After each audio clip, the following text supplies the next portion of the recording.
안녕하세요 여러분, 킵다이어트 전문가 김경미입니다. 오늘은 이 심리치료가 되어야지만 다이어트에 성공할 수 있는 이유에 대해서 한번 이야기를 해보도록 하겠습니다. 많은 분들이 식이장애는 다이어트를 반복하다 보면 발생을 하는 것이라고 생각을 합니다. 자, 그렇지만 사실 식이장애도 그리고 반복되는 다이어트도 결국은 심리 문제에서 비롯이 되는 것입니다.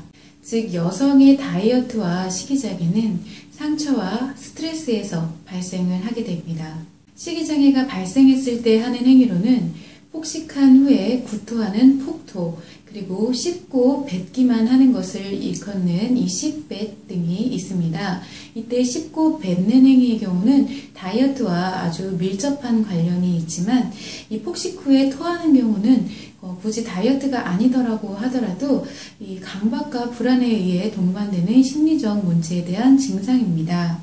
어찌되었든 두 가지 모두 이 강박과 불안이 함께 하는 것이라고 볼 수 있습니다. 여성의 강박과 불안은 이 스트레스와 상처에 의해서 발생을 합니다.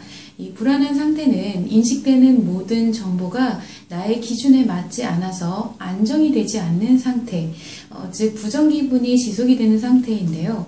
여자는 내면에 상처가 작용하고 있을 때 인식되는 모든 정보가 전부 부정기분인 스트레스로 인식이 되게 됩니다.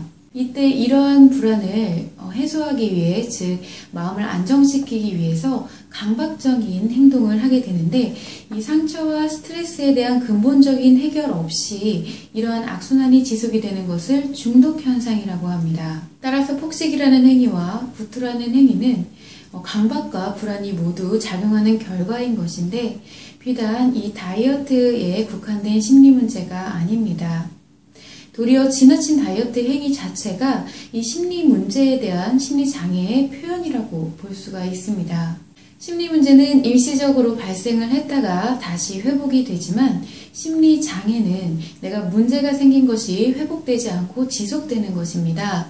자, 그래서 심리가 건강한 여성은 다이어트에 대한 것을 잘 생각하지 않고 심리 문제가 발생한 여성은 이 문제가 발생했던 동안만 다이어트에 빠져들었다가 다시 말았다가를 반복하게 됩니다.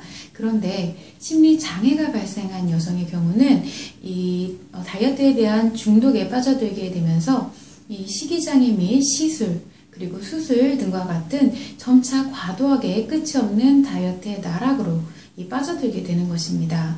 자, 그래서 아주 근본적으로는 이 상처와 스트레스와 관련된 심리 문제를 해결해야지만 이 다이어트를 종료할 수 있게 되는 것입니다. 그래서 아주 근본적으로는 이 상처와 스트레스와 관련된 심리 문제를 회복해야지만 다이어트를 종료할 수 있게 되는 것입니다. 이 다이어트의 최종 결과가 체중 감량이 아니더라도 내가 심리 문제를 회복할 수가 있다라고 하면 여성으로서 자존감을 회복해 가면서 행복한 삶을 살아갈 수가 있게 됩니다. 자, 그리고 이렇게 되면 끝이 보이지 않았던 다이어트가 종료가 되게 되는 것인데요.